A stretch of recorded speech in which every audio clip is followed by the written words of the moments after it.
ప్రభుత్వం ఈ మంచి ప్రభుత్వం నిరంతరం ప్రజల అభ్యున్నతి కోసం ప్రయత్నం చేసే ప్రభుత్వం. మా ముఖ్యమంత్రులు శ్రీ నారా చంద్రబాబు గారి నాయకత్వంలో, మా యువ నాయకుడు లోకేష్ బాబు గారి సూచనలతో ఈరోజు రాష్ట్రం ముందుకు పోతున్నటువంటి తరుణంలో అన్ని ప్రాంతాలకి పట్టుకొమ్మలైనటువంటి పట్టణాలను బాగా అభివృద్ధి చేయాలి. విస్తారంగా పట్టణాలు రోజువారీ సంవత్సరానికి 10% వరకు పెరుగుతున్నటువంటి తరుణంలో పట్టణాలన్నీ కూడా మహానగరాలుగా మారాలి అనే ఒక దృఢ సంకల్పంతో ఈరోజు రోడ్ల విస్తరణ కానీ, మంచినీటి సదుపాయాలు కానీ, కరెంటు సదుపాయాలు ఇస్తూ మంత్రివర్యులైనటువంటి నారాయణ గారి ఆలోచనలు నిరంతరం కూడా మున్సిపాలిటీని అభివృద్ధి చేయాలి.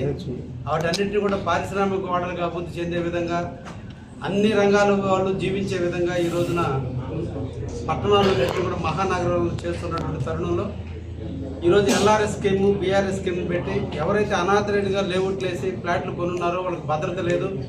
ఎప్పుడైనా ఇల్లు కట్టుకోవాలన్నా వాళ్ళు 14% బెటర్మెంట్ ట్యాక్స్ కట్టాల్సి వస్తుంది. అదే ఈరోజు రెగ్యులరైజ్ చేసుకుంటే ఇక్కడి నుంచి మున్సిపాలిటీల భద్రతలు ఆ ఫ్లాట్లు ఉంటాయి, ఎటువంటి ఎంకరేజ్మెంట్ జరగకుండా ఉంటుంది, ఫర్దర్గా ఎటువంటి ఇబ్బందులు రాకుండా ఉంటాయి. కాబట్టి 7% కట్టి ఈరోజు రెగ్యులరైజ్ చేసుకునే విధంగా దీనివల్ల మున్సిపాలిటీలు స్ట్రెంథన్ అవుతాయి, పట్టణాలు విస్తరించడానికి అవకాశం ఉంటుంది, రోడ్లను డెవలప్ చేయడానికి అవకాశం ఉంటుంది.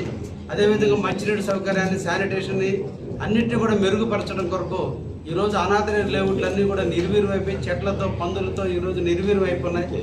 వాటన్నిటినీ కూడా ఒక క్రమబద్ధీకరించి మహానగరంగా మార్చడం కొరకు ఈరోజు మంత్రివర్యులు నారాయణ గారి ఆధ్వర్యంలో ఈ రోజున LRS స్కీమ్ని ప్రవేశపెట్టడం జరిగింది. ముఖ్యంగా మా కావలి నియోజకవర్గంలో దాదాపు 973 ఎకరాలు లేఅవుట్లు వేసి ఉన్నారు. వీటన్నిటిని కూడా రెగ్యులరైజ్ చేయగలిగితే మున్సిపాలిటీ కూడా స్ట్రెంథన్ అవుతుందన్న ఆలోచనతో ఈరోజు మంత్రి గారి సూచనల మేరకు ఈ రోజున మేమందరం కూడా ప్రతి ఒక్కరు మున్సిపల్ అధికారులు అందరూ కూడా ఈ రోజున కస్టమర్లతో మాట్లాడి వీటన్నిటి LRS స్కీమ్ కింద వాళ్ళందరినీ కూడా తీసుకొచ్చే విధంగా ప్రయత్నం చేయడం జరుగుతుంది.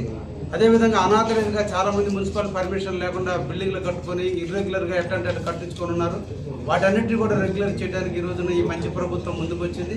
ఈ రెండింటి వల్ల మున్సిపాలిటీలు అన్నీ కూడా స్ట్రెంథన్ కాబోతుంది. దీనివల్ల శానిటేషన్ కానీ, డ్రింకింగ్ వాటర్ కానీ, లైటింగ్ కానీ అన్నింటినీ కూడా మెరుగుపరచడానికి అవకాశం ఉంది. కాబట్టి ఈ పథకాన్ని అందించినటువంటి ముఖ్యమంత్రి వర్యులకి చంద్రబాబు నాయుడు గారికి ప్రత్యేకంగా ధన్యవాదాలు తెలియజేస్తూ, ముఖ్యంగా నిరంతరం కూడా రోజుకి 18 గంటల పాటు నిరంతరం కూడా చేస్తూ ఎక్కడ మున్సిపాలిటీలు ఇబ్బందులు పడకుండా చూస్తూ ఈరోజు ప్రతి ఒక్క మున్సిపాలిటీని రివ్యూ చేసుకుంటూ మున్సిపాలిటీని స్ట్రెంథన్ చేస్తున్నటువంటి మంత్రి నారాయణ గారికి కూడా ప్రత్యేకంగా ధన్యవాదాలు తెలియజేస్తున్నాను. Thank you.